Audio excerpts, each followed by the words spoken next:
তো hello guys, আসসালামু আলাইকুম। মাইসেল সালজান আক্তার ইভা। তো এখন আমরা এক জায়গায় যাইতেছি। আমার সাজগোজের ভিডিও আসতেছে, সবাই লাইক কমেন্ট করবেন। আর এখন আমরা যাইতেছি আমাদের ছোট্ট চাচির বাপের বাড়ি। যাই হোক, এখন আমরা যাইতেছি। আমাকে কেমন লাগতেছে সবাই বলবেন। আর এখন আমি আমার ছোটো চাচির সাথে দেখা করে দেবো, আমার ছোটো চাচার সাথে। তো অনেক বেশি রোদ দেখে ভিডিওটা বেশি ভালো হইতেছে না, তার জন্য পরেই আমি এখনই দেখাইতেছি। দাঁড়ান, অনেক মানুষ।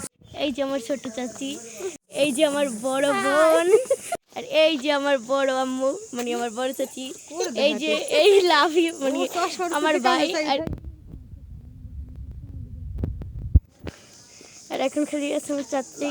এই যে আমার ছোট চাচাই, এই যে আমার দাদি, এই তো সবাইকে দেখা শেষ। এখন দেখেন কি সুন্দর প্রাকৃতিকটা, একেবারে পুরো নীল সবুজে ঘেরা। তো সবাইকে বাই বাই।